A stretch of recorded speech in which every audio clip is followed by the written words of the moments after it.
Hello, everybody, and welcome back to another episode of Vegan Proteins, Muscles by Brussels Radio. My name is Giacomo. And I'm Danny. And this is episode 157. So this is different. We're actually testing it out, guys. We're recording it, with a camera. So if you don't see a video to accompany this podcast, you will know that it was a failed attempt. And when I think of podcasting, I think of my opportunity to not be on the camera and speak. So no pressure, Giacomo. You're not going to mess this one up. But no, this is going to be good. I actually feel like this will be a nice way to share what we usually talk about without the camera rolling with some video. So that'll be pretty cool.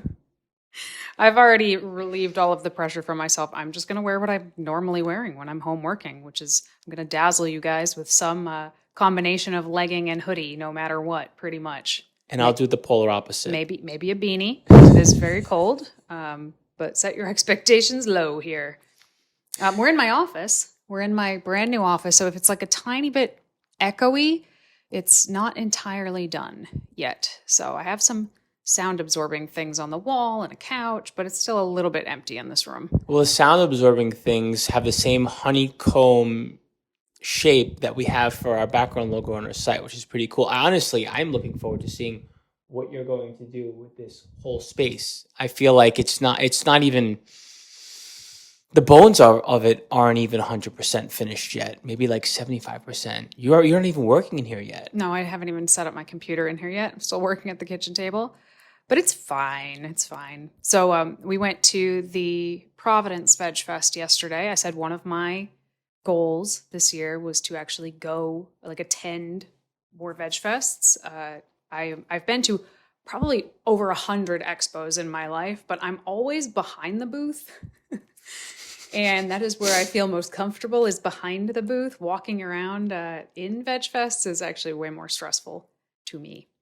Well, it was also crowded. They were giving tickets for different times that you could go, and yet it was still there was still a half an hour line to get in, even with a timed ticket. Yeah.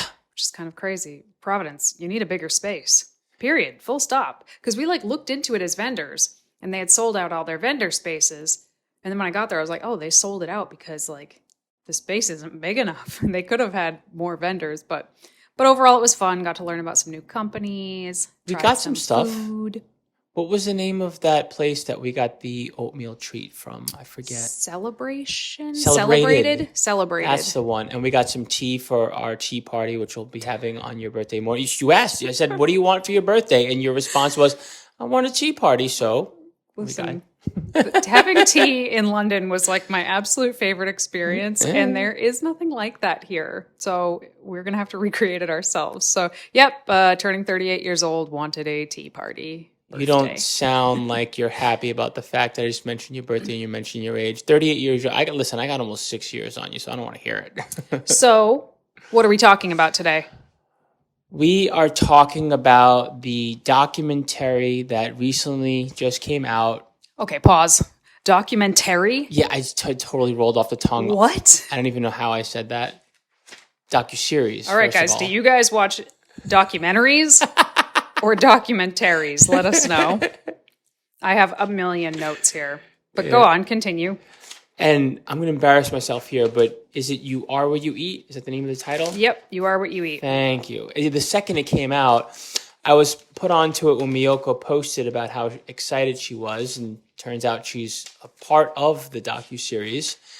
And then I found out that they were going to go ahead and do a study using twins.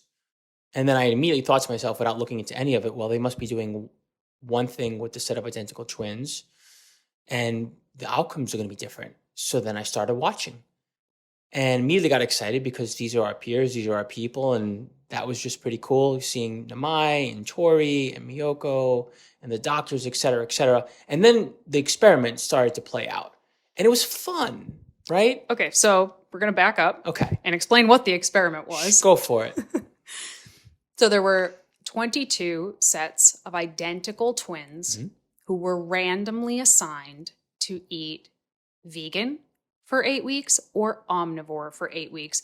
And they were checking to see differences in their body composition, their biological clock, their microbiome and their cognitive abilities, so their brain.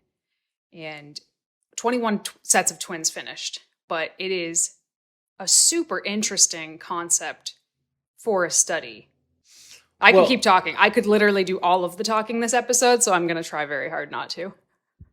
Why? I'm just kidding. I'm only messing with you. Well, whenever something like this comes out, right, there's two things that happen. One, you have the general bias of the vegan community celebrating it, and it's media, so it's sensationalized. It's telling a story. You're only going to have so much of it.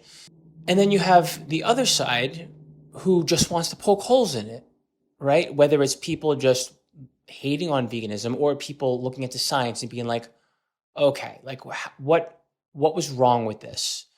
And so I feel like anything else, we just wind up destroying something instead of just taking it for what it is and looking at the pros and looking at the cons. I feel like the pros were that there was a lot put into this and there was a lot of objectivity, but there was also some bias as well. So I can see both sides of it. In reality, though, I think it was a really cool study in how they took sets of identical twins and they tried to hold as many variables as the same as they possibly could. But I think they could have done a better job with that. Yeah. So I think it's very clearly has a bias towards vegan, right? Very clearly, but you kind of don't figure that out until like episode 2 of the 4. You're like, oh yeah, this is definitely like vegan skewed, which like personally I don't have a problem with, obviously, because I am vegan. I believe in all of the things that they were saying, but it feels almost a little bit like a bait and switch while you're watching it. Mm-hmm. That said, I don't think that the study itself is particularly biased, because I don't think that some of the findings in the study were particularly impressive towards the vegan side. And I do want to talk about things that I really liked about this study and things that I didn't like about the study or the documentary as a whole. So first of all, on the whole, I think it was a great study because it must be so challenging to find 20 plus sets of identical twins who are willing to eat either a vegan diet or an omnivorous diet for 8 weeks. Because, you know, if someone's already vegan, but they got chosen to do the omnivorous diet, most vegans are not going to do that. So I can't imagine how hard it was to find people willing to do this study. And it was like a fairly invasive study also, which I'll get into. That was a fun part about it, the invasiveness of it. And also the part where I feel like there was a lot of thorough testing as opposed to it being... I think so. There was a lot of thorough testing, yes. But I don't think there was a thorough amount of explaining the results at the end. And that kind of pissed me off and was like, what are they not showing us? So the documentary itself only followed 4 sets of twins. So even though there were 21 sets doing it, we are only really learning about 4 of them while we're watching it. I was curious where your notes were going to take the conversation. Honestly. Oh my gosh. So many sets of notes here. So I did think that it was kind of interesting. So there's 4 sets of twins. Like I said, I don't want to get their names wrong. I'm not great with names in general. So I had to write everybody's name down. So there were these probably like 40-year-old white men named Michael and Charlie. Looked like young 20 black men named John and Javon. Older Philippine Asian women named Rosalind and Carolyn, and 2 South African, I guess they were 40 because they said it at the end, 40-year-old South African women named Wendy and Pam. Asian, what were their names again? That set, I'm spacing on them. Say them again. The Filipina. Was Rosalind and Carolyn. But my point was that they picked a pretty diverse group of people to showcase in the actual documentary itself, and I did appreciate that. So I liked that right at the beginning, they talked about how if you don't have muscle, you are unhealthy, regardless of scale weight. Like, I think that's a very important thing that a lot of people don't think about. Muscle is one of the things that makes you healthy. So I appreciated that they mentioned that at the beginning when they took everybody's stats. So I should mention they tested everybody. They tested their body composition, their cardiovascular fitness, their cognitive function, their microbiome, and their biological clock, which I think they tested in blood by looking at telomeres, but I'll get to that at the end. I think you're going to regret not having notes for this. Why? So yeah, I suspected that the vegans would do better on the whole, but like 8 weeks is not a lot of time. Like, how much can you really accomplish in body composition in 8 weeks? I feel like you can accomplish a fair amount in 8 weeks, honestly. And your health markers start to change quite a bit. And that was where at the end of it, you saw some real serious results. Now, that's where I think someone like you and me, or someone listening to this podcast can be like, well, duh. Like, of course these things improved. But the kinds of obvious things that improve, like your heart health and your physical fitness, et cetera, et cetera. I mean, I forgot, the specifics don't matter to me. The point is, like, the parts that were pretty obvious to anyone who has adopted a plant-based diet or has been vegan for a while, that you want this to prove and inspire people about, they're not going to see that because you're going to get too caught up in how this test could have been a little more accurate. And that's where they're going to start to poke holes in. That's what kind of pissed me off about it, honestly. I think the test was very accurate. I think that they wanted to control every variable. And one, that's very hard to do in a nutritional study. Fair enough. But also, like, this requires people to adhere, you know? And we know how well people adhere in general is not very. But then also on the one hand, everybody who was in the study was omnivorous previously. So these people don't have to learn anything about how to eat. But all of the vegans have to learn how to eat differently. And I think that kind of started them a little bit further behind. Right, because they gave them the chance to have those trifecta meals, but they didn't require them. No, they did. So the first 4 weeks, Trifecta, which is like a meal prep company. But then?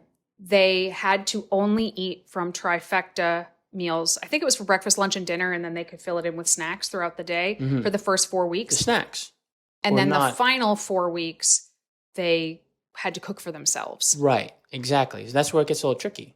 I actually think it got tricky right from the start, honestly, and I'll tell you why. This was my biggest gripe, and I'm kind of jumping to the end here, but I think it's very important, especially, you know, I'm going to talk a lot about the body composition, because I actually think that every other thing that they studied pretty clearly showed that the vegans came out on top, and I'll talk about that more at the end.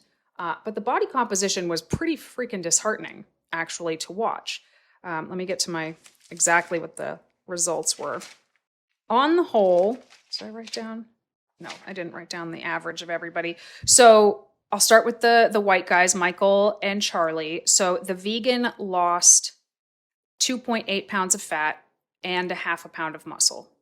The omnivorous guy lost 3.8 pounds of fat, but gained 3.6 pounds of muscle. Okay, so for this pair, not looking good for the vegans. You know what I'm saying?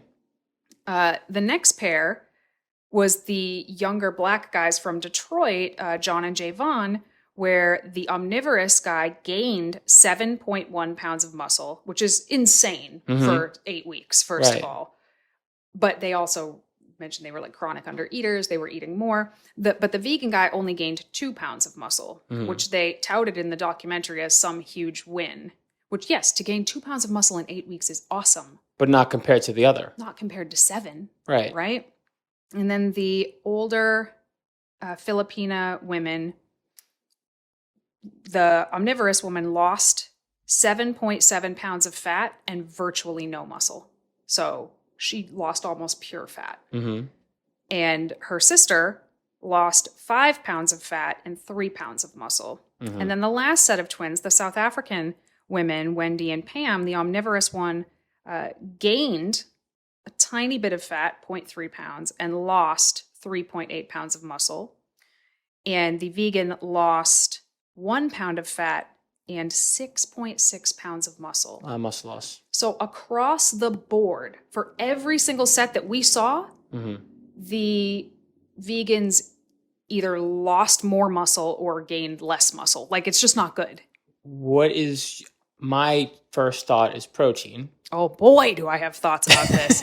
I went deep on this one. I went deep and I went and found the study. I looked at the study itself to see, first of all, what were they being fed? What were these trifecta meals? Like, what was in them? Go ahead, you can talk for a second while I find it. Oh, found it.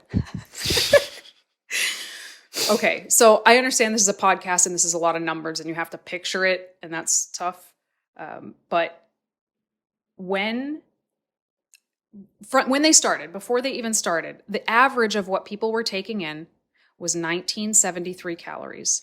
And of that, 16% of the calories were coming from protein. So this was before the study started. No, everybody. Everybody. Before it even started. This is the mean. Okay, go on. Trifecta meals, okay?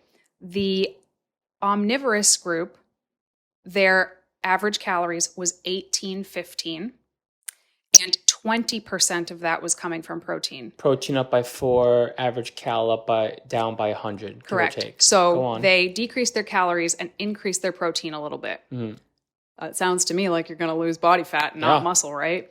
The vegan group with the trifecta meals, their average calories were 1628, significant drop, and their protein was 14% coming from protein. So a 2% drop in protein and roughly a 300 cal drop, which is very different. Those variables are not even remotely the same. So let's put that in grams, because I don't like to think of stuff in percentages anyway. Sure. They started on average, this is all the twins, I think, not just the 4. On average, 1973 calories and 78 grams of protein. That's what they were eating before. Not great numbers, okay? Not great numbers, in my opinion. But once they started eating the trifecta meals, again, the vegans were eating 1628 calories and 56 grams of protein. No one should be eating 50 to 60 grams of protein, no matter. Not if you're trying to improve your body composition. No. There's not a single type of person that I could create an avatar for where I would say, okay, you are good improving your body composition with sub 60 grams of protein. I honestly can't even think of someone I'd recommend less than like 80. And that's still like, I'm not too crazy about this. I'd be very curious to look at John, who was the one of the black guys who gained the 2 pounds of muscle, the only one who gained it up with his snacks. See if he got more protein in. Jeez. You know, again, exactly. Vegans were getting 56 grams of protein and 1,600 calories. The omnivores were getting 1,800 calories and 91 grams of protein. So no shit, they maintained or gained muscle while the vegans lost it. Like, hello. And then let's take a look at what they were doing for exercise. Do you even lift, bro? I think I saw 2 people lifting weights at all. Wait, in the this entire wasn't the documentary. same between everybody? No. So Nimai, I guess, gave them a workout program. Yeah. And maybe there was just stuff we didn't see in the documentary, because I find it hard to believe that Nimai would just prescribe cardio for people. No. But all we saw was like burpees and sprints and push-ups and cardio, like explosive cardio. Yeah. Which is not going to help you gain muscle. Actually, I saw three weights. John or Javon, I can't tell which one it was doing some rows in the gym. The white guys, Michael and Charlie, I can't remember which one's which off the top of my head.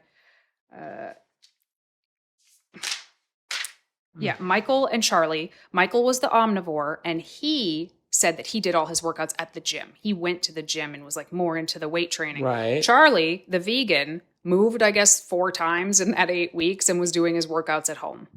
So not the same. Like, what in the world? How can you compare? Yeah. And then likewise, the Filipino woman, that she lost 8 pounds of fat and virtually no muscle, she also said she added in more heavy resistance training, whereas her sister went on walks. This is really weird that there's this correlation between the omnivores and them lifting more. I don't know if this is a reach. I'm just very curious to know why the omnivores seem to have lifted more than the ones who were on a plant-based diet. Well, I just think that when it comes to body composition, it's probably my only gripe with this study. And maybe that's because I don't understand the other stuff as well that they were looking into. Maybe there was weird stuff there too. I don't know. But body composition, of course, the vegans showed up worse. Right. And the workouts were not even equated for. And clearly the food was not equated for. Meaning this stuff wasn't even discussed or talked about. I don't expect everybody to understand this stuff as thoroughly as you and I do. So I don't expect the participants to. But, they're under the impression they're doing everything equally, and they're not. Right. Now, one of the things to take into consideration was that they were allowed to eat to satiety. So I suppose it's possible that the vegans just didn't finish their meals or something, but I don't think they monitored it that closely. I think that the vegans ended up eating a little bit less because vegan food is more filling. I think that's possible. But either way, when it comes to body composition, which seems to be where everybody's coming down with the huge criticisms like, see, veganism sucks because these people all lost muscle and the other people didn't, or they gained muscle. And it's like, well, things were not equal here, even if they seemed to say that they were equal. They were not. It's very weird that they were so focused on body composition and physical fitness and muscle gain and or loss, and they didn't think to focus on protein. They didn't think to make sure that it actually was equal. It's the reason why I don't even have words right now. That is literally the thing that vegans get attacked for more than anything, is that where are you going to get your protein? It is the most common question. Don't scream vegans. into your microphone. I'm trying not to, but as you could tell, I'm pretty worked up about it. We're better than this. Yeah. This is crazy. Here's the thing. The study said, this is what they said. Yeah. They didn't want to compare a vegan diet to a junk food omnivore diet. Okay.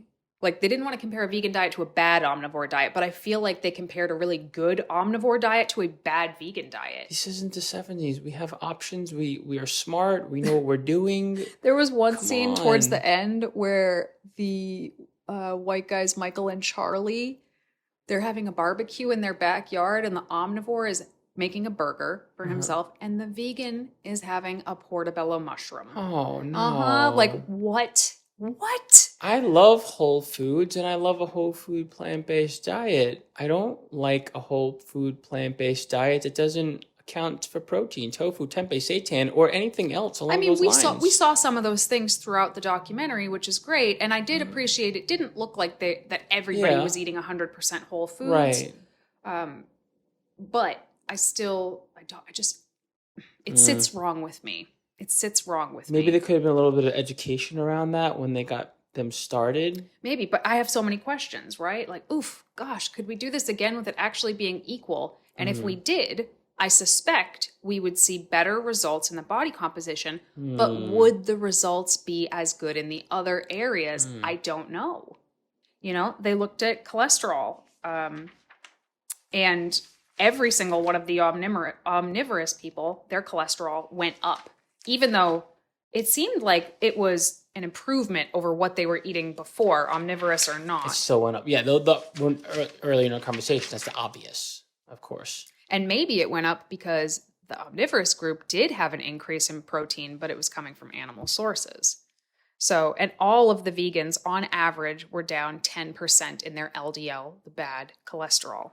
So that's awesome. Would it be the same if it was equated for in terms of actual nutrition? I don't know. You're not winning anyone over that is interested in the way that they look or interested in the way that they perform. You've seen the sacrifices out there that jocks will make in order to look better and perform better. Some people are literally willing to die for their sports. They also looked at TMAO, which is a marker of inflammation. The omnivores were up in inflammation, the vegans were down. Now, they didn't tell us how much, so I don't know if it was statistically significant or not. And again, I'm like, oh my God, did I just watch 4 hours of a documentary for you to not actually tell me the results fully at the end? It was frustrating, which again is why I looked up the study, but I didn't look up that part. They looked at the microbiome. So they looked at bifidobacterium, which is one of the really good bacteria in our gut. And the vegans went up in that, and the omnivores stayed the same. Again, I don't know how much they went up. And the last thing they looked at was, I thought this was interesting, epigenome, which biological clock, like your biological age, Right. like versus the actual day you were born. Correct. And one of the things they looked at was the telomeres, the length of the telomeres, which are like little caps on the end of your DNA. And the longer they are, kind of the younger you are biologically. Mhm. And they naturally get shorter as we age, right? But they started the same. And at the end, the vegan group, their telomeres were longer. Right. Mm-hmm.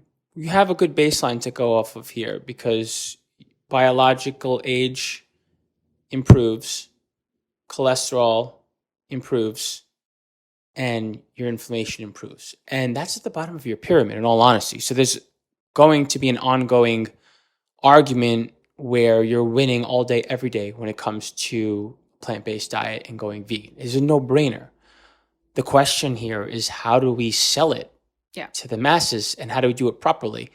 Because there's these fears, there's the reasoning, there's this, there's that, right? If all we cared about was longevity and being healthy, then we'd all live long. But obviously humans have all kinds of reasons for wanting to whatever. Adopt a plant-based diet or? No, my train of thought is that people have all kinds of reasons for what they want to do with their body and how, as opposed to just saying, I want to live in my body for as long as possible. So you have a percentage of people like that, but that's not, I wouldn't say that's 50% or more, honestly. Right. Overall, like I said, I do think it was a good study, but I think it could have been a better study, and easily. I think it easily could have been a better study, if not for this one small change. Sure. So I heard a lot of people say they felt like it was really commercialized. There was a lot of product placement throughout the documentary.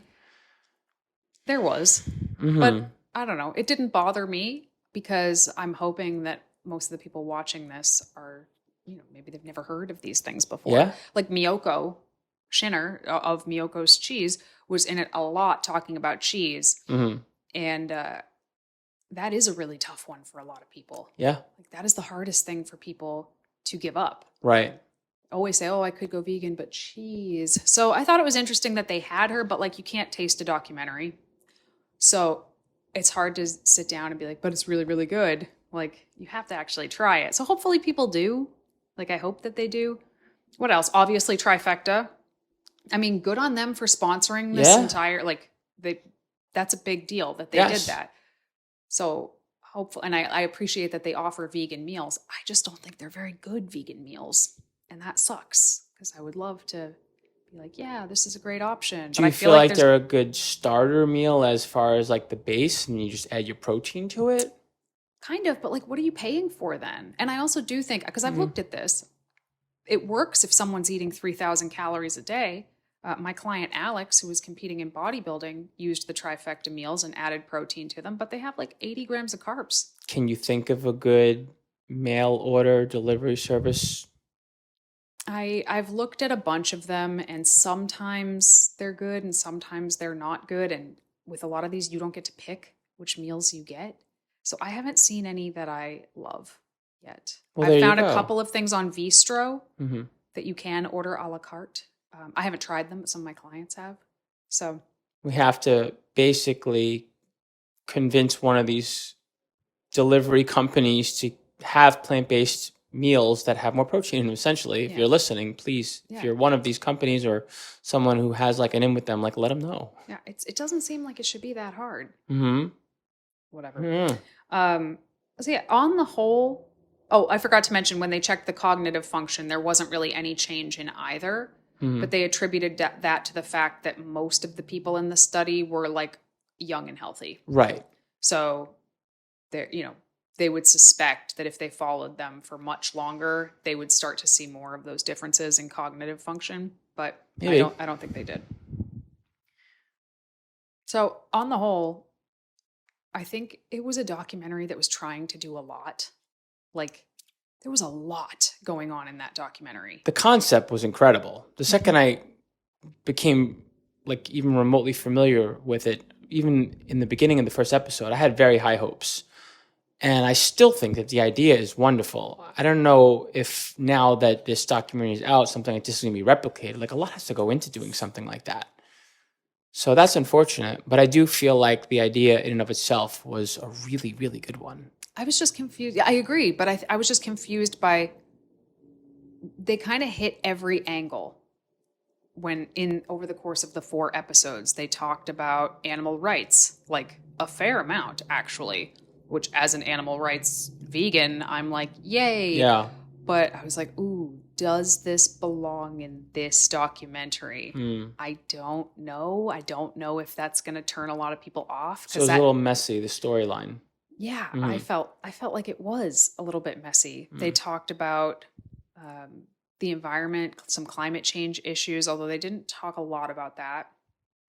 They talked about food deserts, which I appreciated. Yep. That they mentioned that a lot of people are living in places where they don't have good access to fresh, healthy, whole food plants. Like it's just not there. And I appreciated that they talked about that because I feel like a lot of vegans forget that some people, it is much harder. A lot of people are doing their grocery shopping at a gas station. And what are you going to do? You know? So there was a lot of other things that the sex thing.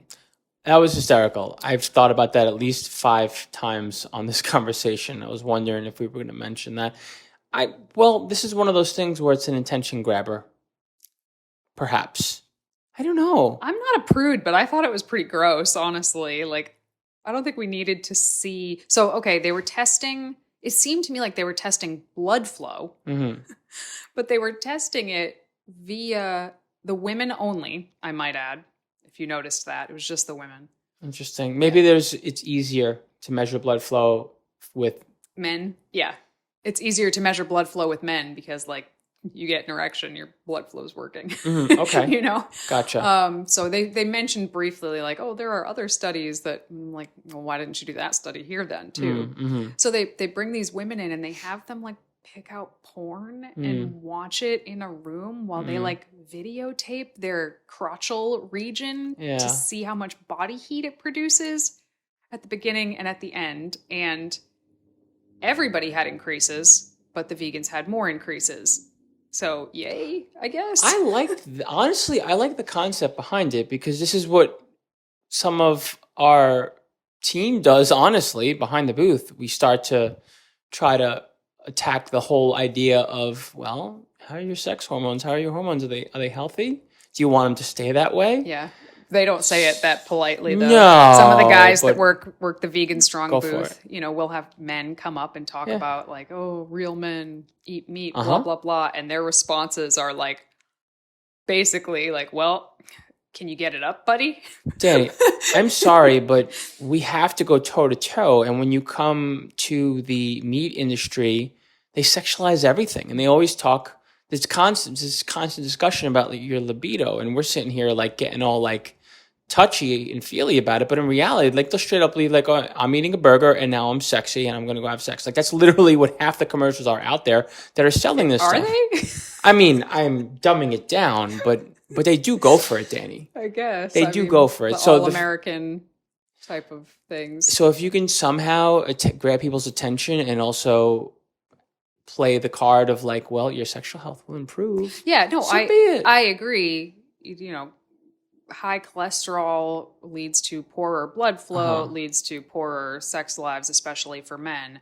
But I just thought this part of the documentary was, like, weird and unnecessary. It was a little weird.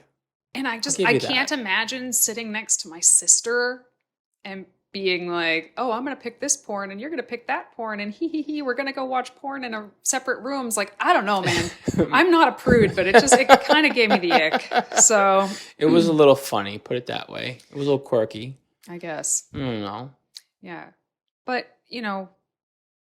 I guess I don't really know how to sum this up, but I do think that it was a net positive. Here's a real question. Is this documentary going to help people go vegan? Is it going to change people's minds the way some other documentaries that were controversial in other ways, like Game Changers, for example, or what was it? What the hell? What the hell? There was a lot of Forks over controversy knives, yeah. around the science behind those, but guess what? Who cares? Because it changed people and people went vegan because of those documentaries. Is this documentary going to have the same impact? I guess we'll see, but I don't think so. I don't think so either. I don't think so. I don't. Which is unfortunate. Unfortunately, I think that most people care what they look like. Mm-hmm. And most people want to look better more than they want to worry about their telomere length, you know? And unfortunately, I don't think that the results for that part were even remotely compelling or convincing. If I saw that and I didn't know anything about this, I'd be like, ugh, no, thank you. They're losing muscle. And yeah. So sad. But it is sad. And the kicker is it didn't have to be that way. No. I mean, I can't say for certain that, the vegans would have come out on top if it was, equated for nutritionally, but I think they would have at least come out neck and neck. Oh, yeah. And if your muscle is neck and neck and all your health markers are improving, well, duh. Of course you're going to want to be the healthier out of the two while still getting everything else you want. Yeah. No one wants to lose muscle. That's not it. First of all, that's not exactly healthy. Mm-hmm. It isn't. Yeah. And I wish that they had just kind of stated, like, on the outset that that's what they were looking for. Like, we have a hypothesis that vegan diets are better for you and this, and this. And now we're going to run a legitimate, because it was a legitimate study. Oh, yeah. It was legitimate. Oh, yeah. A lot of people are like, oh, the study itself was biased. I don't think it was. I think the documentary was biased, but I don't think the study itself was. But I just wish they had said, like, hey, we think this, and we're going to check and see. Instead of being like, we're going to do these two things, and we have no idea what we expect will happen. Gotcha. It was one of those things where they were just trying to surprise everybody at the end, even though they already obviously had a clear agenda. Well, in the defense of that narrative, it was pretty obvious to them that was going to be the outcome. They could have done a better job telling the story. Yeah, and I just don't think it was as compelling of an outcome as they expected it to be, which kind of stinks. It's a shame is what it is. I don't know if we have anything else to say, so I might just wrap it up. A lot of you guys asked for this particular podcast, so I hope that these thoughts were like helpful or interesting to you. If you have any questions, if there's anything you want to chat about, if you have a completely different take on it, like just shoot us an email, coach@veganproteins.com. And if you're interested in one-on-one coaching, that's what we do. So shoot us an email or go to veganproteins.com and apply. And you'll hear back from us like within a business day for sure. Absolutely. So, all right, everybody. Thank you so much for tuning in to another episode of Vegan Proteins Muscles by Brussels Radio. Feel free to follow us on Facebook, Instagram, YouTube, and check out veganproteins.com. If you have any questions, shoot us an email, coach@veganproteins.com. My name is Danny. And I'm Giacomo. And we will talk to you soon.